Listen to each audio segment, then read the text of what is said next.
Hello everyone. Iram damda leibire chapum namukko kaikom nubutsari salam tawzari. Mayam aina assalamu alaikum haibasida aikoigi kanagombai chilinaw singna kedoba sumhek question tawsu yawi comment da ko madu ai sana bini ko assalamu alaikum haibasi miyamda karigamo phama mathamda natraga thengna bada masi ko handshake tawda sanai ko aduni aduga aduda kaisu nuai da kedobigano Matui matang doi clear sa juyam na tawzaning de masini anduna mayam ngasi si journey ai si Delhi to Mumbai journey ni journey manung si yam nungai sini train gi makai ji de hang ko sina ini kamne hoji thomung ji tha de semjan dre se koi gi train there is the satpani ko cha mane nungai yam nungai very ki oi ko yam nungai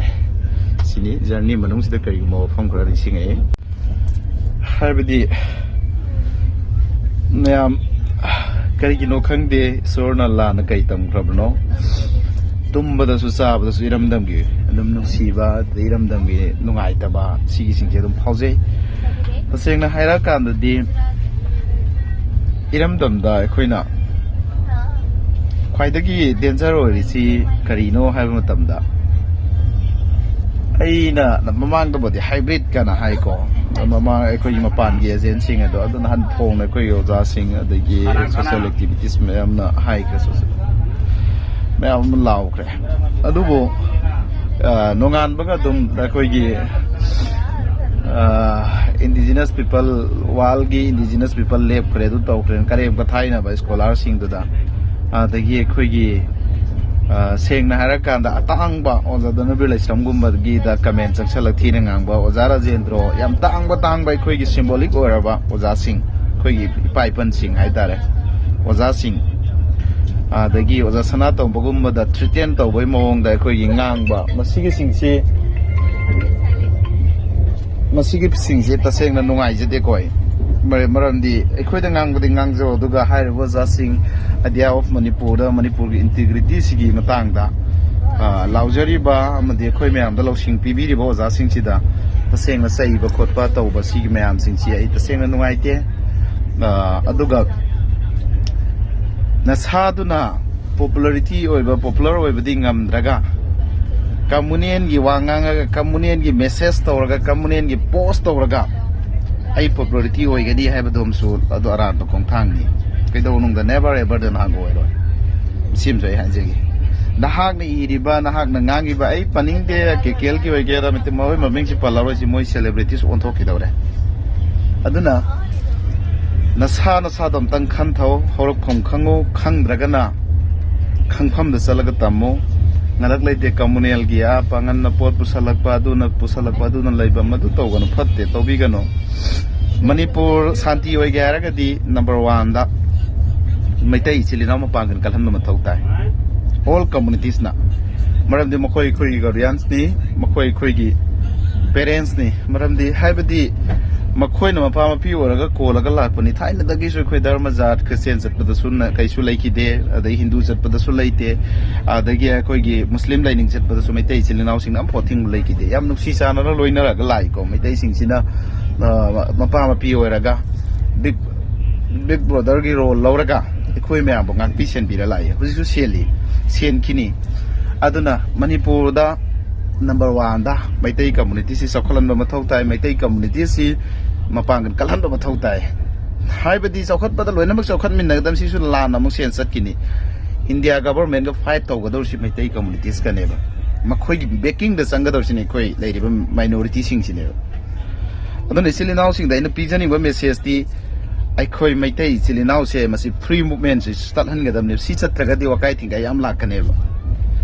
Madam di masing yamba yam da bai khoi na kyam pangan na busala kyam kai dawga dor loi na pangan gi phoko na bangam moi da bam phibam da la ka ne ba aduna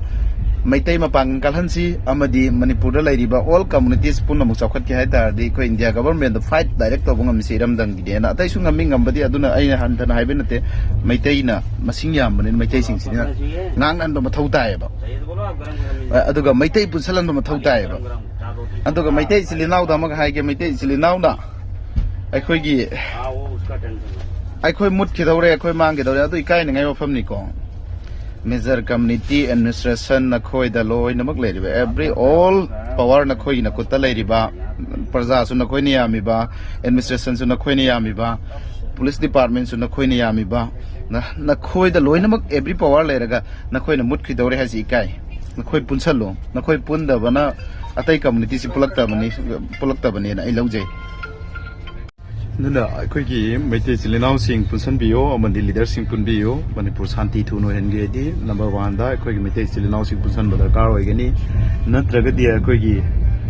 ꯑꯋꯥꯒꯤ ꯃꯇꯝꯗ ꯑꯩꯈꯣꯏꯒꯤ ꯐꯝ ꯇꯥꯅꯕꯗ ꯀꯩꯗꯧꯕꯗꯣ ꯑꯗꯨꯃꯥꯏꯅ ꯑꯩꯈꯣꯏꯒꯤ ꯃꯅꯤꯄꯨꯔꯗꯁꯨ Manipuri language ꯉꯥꯡꯉꯤꯕꯁꯦ ꯇ꯭ꯔꯤꯄꯨꯔꯥꯗ Tripuri ꯃꯨꯠꯈꯤꯕꯒꯨꯝ ꯏꯔꯝꯗꯝ ꯃꯅꯤꯄꯨꯔꯗꯁꯨ ꯃꯨꯠꯈꯤꯅꯤ ꯍꯥꯏꯕꯒꯤ ꯊꯥꯖꯕ ꯂꯩ ꯑꯗꯨꯅ ꯑꯩꯈꯣꯏꯒꯤ ꯍꯧꯖꯤꯛ ꯃꯅꯤꯄꯨꯔꯗ ꯂꯩꯔꯤꯁꯦ ꯌꯦꯡꯉꯣ ꯃꯅꯤꯄꯨꯔꯒꯤ ꯃꯄꯨ ꯅꯤꯡꯊꯧ ꯄꯥꯜꯂꯒ ꯂꯥꯛꯏꯕ ꯍꯧꯖꯤꯛ ꯍꯧꯖꯤꯛꯁꯨ ꯅꯤꯡꯊꯧ ꯂꯩꯔꯤꯅꯤ ꯑꯗꯒꯤ ꯑꯆꯧ ꯑꯆꯧꯕ ꯑꯩꯈꯣꯏꯒꯤ ꯃꯅꯤꯄꯨꯔ ꯃꯩꯇꯩ ꯏꯆꯤꯜ ꯏꯅꯥꯎꯅ ꯑꯣꯏꯔꯤꯅꯤ ꯑꯗꯣ ꯁꯤꯒꯤ ꯃꯄꯨ ꯑꯣꯏꯔꯤꯕ ꯅꯈꯣꯏꯅ ꯑꯩꯈꯣꯏꯒꯤ ꯅꯤꯡꯇꯝꯅ ꯆꯠꯄ ꯐꯥꯎ ꯐꯪꯗ꯭ꯔꯒ ꯑꯩꯈꯣꯏꯅ ꯀꯔꯝꯍꯥꯏꯅ ꯅꯤꯡꯇꯝꯗꯧꯔꯤꯅꯣꯕ ꯃꯁꯤ ꯌꯥꯝꯅ ꯈꯟꯊꯅꯤꯡꯉꯥꯏ ꯃꯆꯥꯛꯅꯤꯀꯣ ꯃꯁꯤ ꯃꯩꯇꯩꯒꯤ ꯁꯄꯣꯔꯠꯀꯤ ꯑꯗꯨꯒꯤꯁꯤ ꯅꯠꯇꯦ ꯇꯧꯐꯝꯁꯨ ꯊꯣꯛꯏ ꯃꯔꯝꯗꯤ ꯏꯔꯝꯗꯝꯁꯤ ꯃꯈꯣꯏꯅ ꯑꯩꯈꯣꯏꯒꯤ ꯒꯥꯔꯗꯤꯌꯥꯟꯁ ꯑꯣꯏꯔꯒ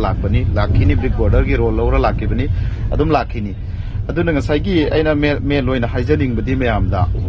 ꯉꯁꯤ ꯑꯩꯅ ꯁꯦꯡꯅ ꯍꯝꯕꯜ ꯔꯤꯀ꯭ꯋꯦꯁꯅꯤ ꯁꯤ ꯃꯩꯇꯩ ꯏꯆꯤꯜ ꯏꯅꯥꯎꯁꯤꯡ ꯄꯨꯟꯁꯤꯟꯕꯤꯌꯨ ꯑꯗꯨꯒ ꯑꯩꯈꯣꯏꯒꯤ ꯑꯇꯣꯞꯄ ꯀꯝꯃꯨꯅꯤꯇꯤꯁ ꯃꯆꯥꯁꯤꯡꯁꯤꯁꯨ ꯅꯈꯣꯏꯅ ꯀꯣꯟꯕꯤꯔꯒ ꯆꯠꯀꯗꯕꯅꯤ ꯍꯟꯊꯅ ꯌꯦꯡꯕꯤꯒꯅꯨ ꯃꯁꯤꯃꯁꯨ ꯊꯝꯖꯒꯦ ꯑꯗꯨꯒ ꯄꯤꯂꯔꯒꯤ ꯃꯇꯥꯡꯗꯣ ꯑꯩꯈꯣꯏꯁꯨ ꯌꯥꯝ ꯃꯨꯟꯅ ꯌꯦꯡꯁꯜꯂꯨꯗ꯭ꯔꯦ ꯃꯤꯇꯩꯗꯤ ꯌꯥꯎꯔꯝꯃꯦ ꯃꯩꯇꯩ ꯍꯥꯏꯕꯁꯤꯗꯤ ꯌꯥꯎꯔꯝꯗ꯭ꯔꯦ ꯑꯩꯈꯣꯏ ꯄꯥꯡꯒꯟꯇ ꯅꯠꯇꯦ ꯃꯁꯤ ꯋꯥꯔꯧꯐꯝꯗꯤ ꯑꯩꯈꯣꯏ ꯄꯥꯡꯒꯟꯇ ꯑꯣꯏꯔꯝꯗ꯭ꯔꯦ ꯃꯩꯇꯩ ꯏꯆꯤꯜ ꯏꯅꯥꯎꯗꯩꯁꯨ ꯑꯣꯏꯐꯝ ꯊꯣꯛꯑꯦ ꯁꯦꯡꯅ ꯍꯥꯏꯔꯀꯥꯟꯗ ꯃꯩꯇꯩ ꯍꯥꯏꯕꯅ ꯑꯖꯥꯕ ꯑꯣꯏꯕꯅꯦ ꯑꯩꯈꯣꯏꯒꯤ ꯁꯅꯥꯇꯣꯝꯕ ꯃꯩꯇꯩ ꯕꯁꯟꯇ ꯌꯨꯝꯅꯥꯝ ꯃꯩꯇꯩ ꯂꯣꯏꯅ ꯍꯥꯏꯕꯅꯦ ꯑꯗꯣ ꯃꯤꯇꯩ ꯍꯥꯏꯕꯈꯛ ꯑꯣꯏꯔꯝꯃꯦ ꯃꯩꯇꯩꯁꯤ ꯌꯥꯎꯔꯝꯗ꯭ꯔꯦ ꯑꯗꯨꯁꯨꯀꯣ ꯃꯣꯏꯁꯦ ꯑꯩꯈꯣꯏꯒꯤ ꯑꯟꯁꯤꯚꯤꯂꯥꯏꯖ CSOꯒꯤ ꯏꯊꯤꯛꯁ ꯈꯪꯗꯕ ꯃꯤꯁꯤꯡꯅ ꯑꯗꯨꯝ ꯄꯪꯇꯧ ꯇꯧꯕ ꯄꯪꯉꯥꯡꯇ ꯉꯥꯡꯕ ꯑꯗꯨꯗꯒꯤ ꯄꯪꯏꯗ ꯏꯕꯒꯤ ꯐꯤꯕꯝꯅꯤ ꯃꯁꯤꯗ ꯑꯩꯈꯣꯏ ꯌꯥꯝꯅ ꯚꯦꯂꯨꯁꯨ ꯂꯧꯔꯔꯣꯏꯁꯤ ꯍꯥꯏꯕꯗꯤ ꯃꯣꯏꯗꯨ ꯂꯣꯏ ꯂꯥꯜꯂꯦ ꯇꯣꯇꯦꯂꯤ ꯂꯥꯜꯂꯦ ꯃꯔꯝꯗꯤ ꯑꯩꯈꯣꯏ ꯃꯩꯇꯩ ꯍꯥꯏꯅ ꯈꯪꯅꯕꯁꯦ ꯁꯤ ꯌꯥꯎꯔꯝꯗ꯭ꯔꯦꯕ ꯃꯩꯇꯩ ꯄꯥꯡꯒꯟꯇ ꯅꯠꯇꯕ ꯑꯇꯩ ꯀꯝꯃꯨꯅꯤꯇꯤꯁ ꯈꯛꯇ ꯅꯠꯇꯕ ꯑꯗꯨꯅ ꯏꯆꯤꯜ ꯏꯅꯥꯎꯁꯤꯡ ꯃꯁꯤꯗ ꯑꯩꯈꯣꯏꯒꯤ ꯑꯩꯅ ꯊꯝꯖꯅꯤꯡꯉꯤꯗꯤ ꯉꯥꯡꯕꯗ ꯅꯁꯥꯒꯤ ꯑꯣꯄꯣꯅꯦꯟ ꯑꯣꯏꯕ ꯅꯁꯥꯒꯤ ꯙꯔꯃꯗ ꯑꯣꯏꯕ ꯅꯁꯥꯒꯤ ꯀꯔꯤꯗ ꯑꯣꯏꯕꯗ ꯉꯥꯡꯕꯤꯌꯨ ꯀꯩꯁꯨ ꯀꯥꯏꯗꯦ ꯑꯗꯨꯕꯨ ꯇꯉꯥꯏ ꯐꯗꯅ ꯑꯩꯅ ꯍꯥꯏꯖꯅꯤꯡꯕꯗꯤ ꯃꯦꯟ ꯑꯣꯏꯅ ꯑꯩꯈꯣꯏꯒꯤ ꯏꯔꯝꯗꯝꯁꯤꯗ ꯆꯍꯤ ꯀꯌꯥꯒꯤ ꯑꯩꯈꯣꯏꯒꯤ ꯀꯩ ꯍꯥꯏꯇꯥꯔꯦ ꯆꯍꯤ 2 ꯍꯦꯟꯖꯜꯂꯛꯑꯦ ꯍꯧꯖꯤꯛ 23 ꯃꯦ 3ꯗꯒꯤꯅꯤ ꯍꯧꯈꯤꯕꯁꯤ ꯂꯥꯟꯁꯤ ꯍꯧꯈꯤꯕꯁꯤꯀꯣ ꯑꯗꯨꯕꯨ ꯍꯧꯖꯤꯛꯐꯥꯎ ꯂꯣꯏꯁꯤꯟꯕ ꯉꯝꯗ꯭ꯔꯤ ꯃꯁꯤ ꯀꯔꯤꯒꯤꯅꯣ ꯍꯥꯏꯕ ꯃꯇꯝꯗ ꯑꯩꯈꯣꯏ ꯌꯨꯅꯤꯇꯤ ꯑꯣꯏꯗꯕ ꯅꯝꯕꯔ 1ꯗ ꯑꯩꯈꯣꯏ ꯌꯨꯅꯤꯇꯤ ꯑꯣꯏꯗꯕ ꯑꯃꯗꯤ ꯑꯩꯈꯣꯏ ꯃꯁꯦꯟꯗ ꯄꯨꯟꯁꯤꯟꯕ ꯉꯝꯗꯕ ꯃꯩꯇꯩ ꯃꯁꯦꯟ ꯄꯨꯟꯕ ꯉꯝꯗꯕ ꯑꯗꯒꯤ ꯑꯩꯈꯣꯏꯒꯤ ꯇꯝꯄꯥꯛꯇ ꯂꯩꯔꯤꯕ ꯃꯩꯇꯩ ꯑꯃꯗꯤ ꯄꯥꯡꯒꯜ ꯁꯤꯁꯨ ꯄꯨꯟꯕ ꯉꯝꯗꯕ ꯁꯤꯅꯅꯤ ꯃꯩꯇꯩ ꯃꯁꯦꯜ ꯑꯃꯇꯪ ꯄꯨꯟꯕꯤꯌꯨ ꯅꯨꯃꯤꯠ 6ꯅꯤꯗ ꯂꯥꯟ ꯂꯣꯏꯈꯤꯅꯤ ꯍꯥꯏꯕꯒꯤ ꯊꯥꯖꯕ ꯂꯩ ꯑꯃꯗꯤ ꯄꯥꯡꯒꯜꯒ ꯄꯨꯟꯕꯤꯌꯨ ꯅꯨꯃꯤꯠ some daysꯗ ꯃꯅꯤꯄꯨꯔꯒꯤ ꯂꯥꯟꯁꯤ ꯂꯣꯏꯁꯤꯟꯕ ꯌꯥꯒꯅꯤꯅ ꯈꯟꯖꯩ ꯃꯔꯝꯗꯤ ꯀꯝꯃꯨꯅꯤꯇꯤꯁ ꯑꯃꯒ ꯊꯦꯡꯅꯔꯤꯕ ꯂꯥꯟꯁꯦ ꯀꯅꯥꯅ ꯆꯨꯝꯃꯤꯃꯣ ꯂꯥꯜꯂꯤꯃꯣ ꯑꯩꯈꯣꯏ ꯈꯪꯉꯤꯕꯁꯤꯗ ꯑꯩꯈꯣꯏꯒꯤ